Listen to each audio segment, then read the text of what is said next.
자막 편집기 브루에 대해서 알아보도록 하겠습니다. 어떤 기능을 가지고 있는지에 대해서 알아보도록 하겠습니다.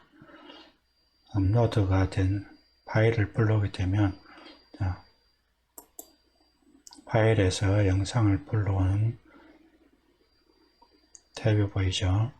프로젝트를 열 수가 있는 열기, 영상을 추가할 수 있는 탭이 보이고, 되돌리기, 클립 나누기, 클립을 나눌 때 사용하는 거고, 다음에 글꼴입니다. 폰트입니다. 여러분들이 어떤 글꼴을 쓸 것인가를 선택하시면 되는데, 무료로 제공되는 글꼴을 선택하시는 게 좋습니다. 저작권에 저촉되지 않게 무료 글꼴을 쓰시는 게 좋습니다. 노트산스를 선택을 합니다. 그리고 글자 크기를 여러분이 선택을 하시면 됩니다. 그리고 테두리를 어떻게 할 것인가, 배경을 어떻게 할 것인가, 그림자를 어떻게 할 것인가에 대한 선택을 할 수 있습니다. 무음 구간 줄이기가 있는데, 이 무음 구간 줄이기는 뭐냐면 이 말이 없는 상태, 무음인 공간을 이야기하죠. 이 무음인 구간을 여러분이 어떻게 시간을 조정할 것인가에 대해서 나와 있는 것입니다.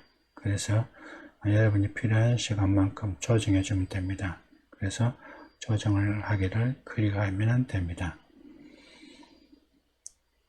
다음 파일 탭에 가게 되면 새 영상 파일로 시작하기, 프로젝트 열기, 영상 추가하기, 프로젝트 저장하기, 다른 프로젝트로 저장하기, 영상으로 내보내기, 다른 형식으로 내보내기가 있습니다.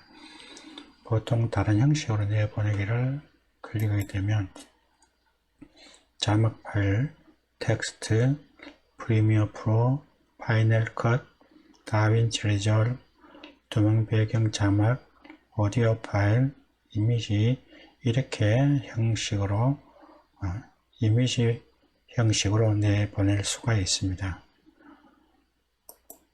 편집을 클릭하게 되면 되돌리기 있고, 클립 나누기, 마크 표시하는 게 있고, 무음 구간 줄이기, 원본 보기 찾기가 있습니다.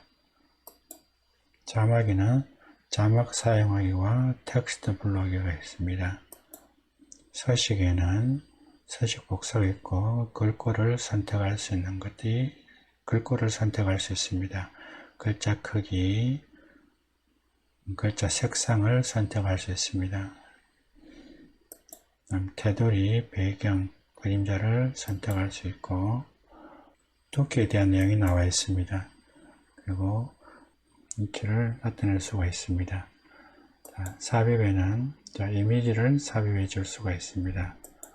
효과에는 필터를 사용할 수 있고, 좌우 반전을 사용할 수 있고, 상하 반전을 사용할 수 있습니다.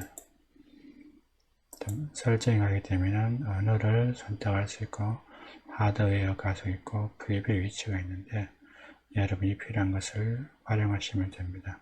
그리고 도움말을 클릭하게 되면 여러분들이 필요한 정보를 얻고자 할 때 도움말을 선택하시면 됩니다.